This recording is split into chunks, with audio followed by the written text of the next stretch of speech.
Vincent van Gogh 1853 से 1890 तक का जो इनका सफ़र था, आइए उसके की डेट्स हम देख लेते हैं। 1853 में हॉलैंड जुंडर्ट में इनका जन्म हुआ था। 1869 में इन्होंने आर्ट डीलर के रूप में काम किया, जिसका नाम था Goupil and corporation dot in the Hague. 1873 में ये लंदन ट्रांसफ़र्ड होना चाहते थे, बट इन्होंने उसे खारिज कर दिया। 1876 में इन्होंने अनपेड टीचर के रूप में इंग्लैंड में कार्य किया और वहाँ पर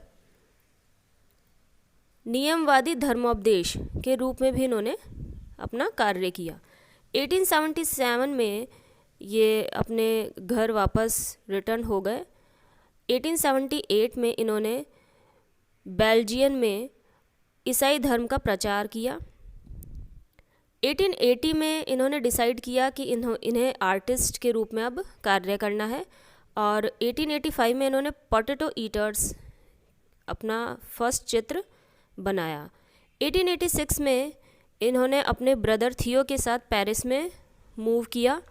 1888 में इन्होंने आल्स, जो साउथ फ्रांस में है, वहाँ पर इन्होंने सनफ्लावर पेंट किया, बेडरूम एट आल्स पेंट किया और पॉल गॉगिन, जो बाद में इनके मित्र के रूप में रहे, उनके साथ भी इन्होंने कार्य किया।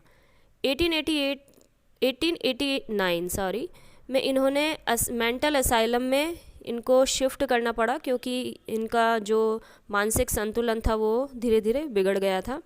1890 में इन्होंने पेरिस में के एक विलेज और में अपने आप को शूट कर लिया और ये एक संदिग्ध अवस्था में पाए गए थे। आर्टिस्ट वैन गॉग जापानी प्रिंट से भी इंस्पायर्ड थे।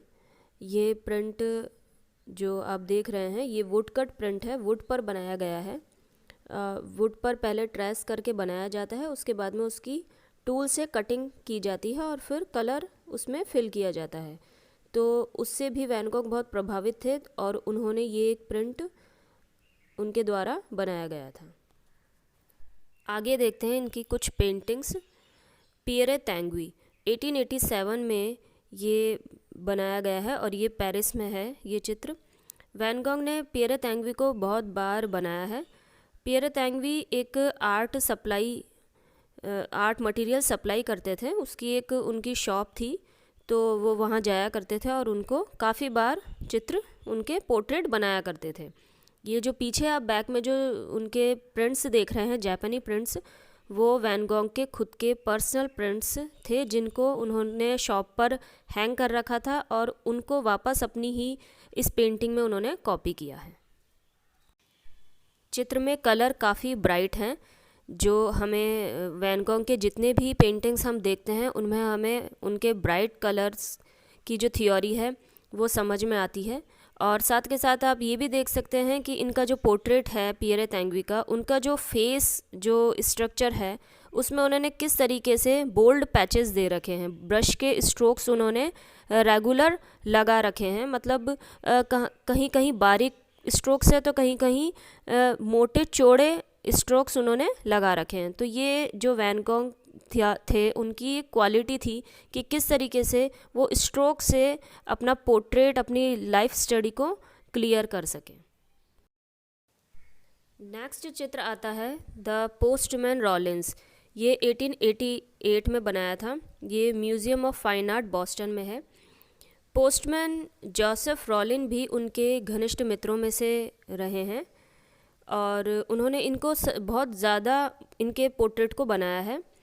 इसमें आप देख सकते हैं कि जो रॉलिन्स हैं वो बिल्कुल अलर्ट होके बैठे हुए हैं और बोहें उन्होंने चढ़ा रखी हैं, आँखों से वो ऐसे लग रहे हैं कि जैसे बिल्कुल घूरते हुए एक आर्टिस्ट को देख रहे हैं कि एक आर्टिस्ट उनको जब आर्टिस्ट किसी को बनाता है तो वो अपने बिल्कुल फोकस में रहता है कि मैं सिर्फ, मुझे वो ही अपना जो सब्जेक्ट है वो ही दिख रहा है, बाकी मैं कुछ भी नहीं देख रहा हूँ। तो वो अपने दोस्त की भावनाओं को समझ रहे हैं और इसी तरीके से बिल्कुल बैठे हुए हैं कि जैसे मैं कहीं भी अगर ज़रा सा हिल गया तो मेरा जो फ्रेंड है वो डिस्टर्ब हो जाएगा और वो चित्र को नहीं बना पाएगा। और जैसे आप उनके बियर्ड में देख सकते हैं कि जो फ़िश टेल बियर्ड उन्होंने कितनी सुंदरता से कलरफुल डेकोरेट की है, कितने अच्छे अच्छे जो उसमें रेड ब्लू टोन्स हमें दिखाई दे रही है, वो भी स्पष्ट दिखाई दे रही है। पियरे तैंग्वी और पोस्टमैन रॉलिन में कलर की सिमिलरिटी इतनी ज़्यादा नहीं है, उन्होंने ब्लू ब्लू कलर में ही इसको कंप्लीट किया है। बाकी तैंग्वी का जो आपने बैकग्राउंड देखा था वो काफ़ी ब्राइट और कलरफुल था, और जो पोस्टमैन रॉलिन का जो बैकग्राउंड है वो बिल्कुल प्लेन है और उसमें स्पष्ट ज़्यादा कुछ दिखाई नहीं दे रहा है। बाकी उन्होंने पैच भी, जो स्ट्रोक्स हैं वो भी बैकग्राउंड में नहीं लगाए हैं। नेक्स्ट पेंटिंग आती है द बेडरूम एट आर्ल्स। ये 1888 या 89 में बनाई गई पेंटिंग है। आर्ट इंस्टीट्यूट ऑफ शिकागो में ये पेंटिंग है। इस पेंटिंग को वैन गॉग ने बनाया है। ये पेंटिंग उनके ही जो बेडरूम है, उनका जो घर था आर्ल्स में, वहाँ पर जो उनका ये बेडरूम है उसी को उन्होंने चित्रित किया है। आप देख सकते हैं मनोवृत्ति आर्टिस्ट की कि वो किस तरीके से अपने बेड को, किस तरीके से अपने रूम को रखते हैं। मतलब कहाँ क्या रखा हुआ है, ज़्यादा कोई डिटेल नहीं की गई है, मोटे मोटे जो पैचेस हैं उसी से ही उन्होंने अपने पेंटिंग को कंप्लीट किया है। बाकी ये आर्टिस्ट की एक खूबी थी कि किस तरीके से वो अपने पैचेस से और एक ऑब्जेक्ट को क्लियर कर पाना ये बहुत मुश्किल होता है। आप भी खुद करके देख सकते हैं। मैंने भी ये चीज़ की है कि जब आप पैचेस कहीं लगाएंगे तो पैचेस से ज़रूरी नहीं है कि हमारा जो ऑब्जेक्ट है वो उभर कर या दिखाई देने लगे। आप सब कोशिश करना वैन गॉग की इस टेक्निक को।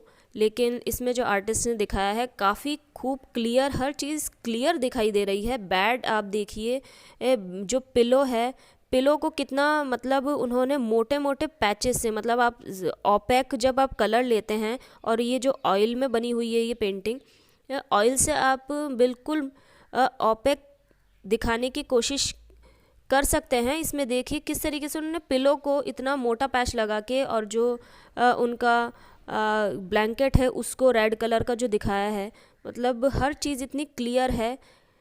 तो इस तरीके से वैन गॉग अपने पेंटिंग को खूबसूरती से बना के और इस दुनिया को अलविदा कह गए हैं। नेक्स्ट पेंटिंग आती है सनफ्लावर्स। ये 1888 में नेशनल गैलरी लंदन में अभी है। ये बहुत ज़्यादा फेमस पेंटिंग है क्योंकि विंसेंट वैन गॉग का जो फेवरेट कलर था वो येलो था, और उन्होंने इस पूरी पेंटिंग में येलो येलो ही कलर लगाया है, तो इस कारण ये ज़्यादा फेमस हुई है पेंटिंग। और कैसे फूलों को गिरते हुए उन्होंने, वही वापस रिपीट करूँगी कि पैचेस में किस तरीके से फूलों को गिरते हुए उन्होंने ये सब चीज़ें दिखाई गई है। तो आप इस पेंटिंग में ये सब चीज़ें देख सकते हैं। कलर ब्राइट है, ऑब्वियसली जो येलो कलर है येलो ब्राइट ही होता है। इसमें कहीं कहीं उन्होंने रेड, ऑरेंज और ब्राउन का भी टोन दिया है, बाकी कहीं ग्रीन भी कलर हमें दिखाई देता है। नेक्स्ट पेंटिंग आती है कॉर्नफ्लीट एंड सिप्रेसेस 1889, नेशनल गैलरी लंदन में है। जब मेंटल असाइलम में शिफ्ट किया गया था वैन गॉग को, तो उनको पेंटिंग करने के लिए अलाउ था कि आप पेंटिंग कर सकते हैं अंडर सुपरविज़न। तो वहाँ पर वो बहुत ज़्यादा ही जो सिप्रस ट्रीज़ हैं उनसे बहुत ज़्यादा फैसिनेटेड थे, और उन्होंने वहाँ जाकर काफ़ी टाइम इस दृश्य को बनाया है। तो ये चित्र तभी का है, और आप देख सकते हैं कि जब उनकी मानसिक अवस्था असंतुलित थी, मतलब वो कुछ कार्य करने के उसमें नहीं थे, फिर भी उनका इतना इंटरेस्ट था कि अपने फेवरेट चीज़ को देखकर वो उसको मैनी टाइम्स बहुत ज़्यादा उसको उन्होंने ड्रॉ किया। और इसमें देख सकते हैं जो बनाया है वो बिल्कुल फ्लेम्स लाइक शेप बनाई है। जो शेप्स देख रहे हैं आप वो बिल्कुल आग की जैसी उन्होंने दिखाई है। इसके बाद स्टेरी नाइट्स 1899 में बनाया, जो museum of modern art New York में है। जैसे कॉर्नफील्ड का जो उन्होंने पहले जो चित्र बनाया था उसी तरीके से इन्होंने स्टेरी नाइट्स को भी बनाया। काफ़ी बार इन चित्रों को उन्होंने बनाया क्योंकि वो असाइलम में थे और काफ़ी डिस्टर्ब थे, तो वो तब भी पेंटिंग वो करते रहते थे। और उन्हें आप देख सकते हैं कि किस तरीके से डैशेस और जो कलर्स हैं और जो सर्कल्स हैं किस तरीके से उन्होंने कलर से, बोल्ड पैचेस से उसको दिखाया है। यानी कि पेंटिंग को देखकर, शुरुआत से लेकर बाद तक की पेंटिंग को देखकर हमें ये अनुभव हम कर सकते हैं कि जो कलाकार है उनकी जो मानसिक अवस्था है वो क्या रही होगी। शुरू के जो चित्र हैं वो बिल्कुल सटीक, स्पष्ट नज़र आ रहे हैं, उसमें क्या हो रहा है, क्या नेचर से रिलेटेड जो भी उसमें परिवर्तन है वो सब हमें दिखाई देता है। लेकिन बाद के चित्रों में हम उनके ये जो मानसिक स्थिति है उसको चित्रों के माध्यम से पूरा अच्छे से पढ़ सकते हैं। यह चित्र है द चर्च एट ऑव्र, 1890 में बनाया गया, ज्यू डी पॉमे, पेरिस में है ये चित्र। इस चित्र के बारे में ख़ास बात यह है कि जब विंसेंट वैन गॉग असाइलम से पूर्ण तरीके से बाहर आ गए थे तब उन्होंने ये चित्र बनाया था। और मतलब ये उस पीरियड का है कि असाइलम से बाहर आ गए और बाद में उन्होंने जब सुसाइड कमिट किया उससे पहले का, जस्ट उससे पहले का ही ये चित्र है। तो इसमें मानसिक अवस्था आप बिल्कुल अच्छे से पढ़ सकते हैं कि कितना डिस्टर्ब कलाकार रहा होगा, क्यों उन्होंने इस चित्र को पेंट किया, क्या सोचकर उन्होंने इस चित्र को पेंट किया। इस चित्र में आप कितने डिफरेंट कलर्स के स्ट्रोक्स देख सकते हैं, मतलब इसमें जो लाइंस भी हैं वो बिल्कुल क्लियर भी नहीं हमें दिख रही हैं। तो ये पेंटिंग का जो पर्सपेक्टिव है, ट्विस्टेड शेप्स हैं, हार्श कलर्स हैं, तो ये सारी हमें कलाकार की मानसिक अवस्था को प्रदर्शित करता है। लास्ट चित्र आता है सेल्फ पोर्ट्रेट, 1890 में बनाया गया है, ये भी पेरिस में है। विंसेंट वैन गॉग ने अपना सेल्फ पोर्ट्रेट बनाया था उनके जाने से पहले। इसमें उन्होंने जो दिखाया है, कलर्स दिखाए हैं, तो शुरुआत के कलर्स और अंतिम के कलर्स आप देख सकते हैं कि कितने लाइट हो गए थे। और जो बैकग्राउंड है और जो उनका फोरग्राउंड है, मतलब बैकग्राउंड में जो उन्होंने स्वर्लिंग जो बनाए गए हैं, चक्र बनाए गए हैं, वो उनके जैकेट से काफ़ी मिलते हुए हैं। जैकेट में भी उन्होंने वही स्वर्ल्स बना दिए और बैक में भी उन्होंने वही स्वर्लिंग कर दी है। और जो उनकी बियर्ड है वो रेड कलर की उन्होंने बनाई है, और जो बाल हैं वो उन्होंने ब्राउन, डार्क ब्राउन कलर के टोन्स दी है, उसमें कहीं रेडिश ग्रीनिश हमें टोन दिखाई देता है। तो ये सारे चित्र वैन गॉग के फेमस पेंटिंग्स हैं सेल्फ पोर्ट्रेट के साथ। आप इनको अच्छे से पढ़िएगा और इनकी जो मानसिक अवस्था है उसका भी वर्णन आप चित्रों के साथ कर सकते हैं।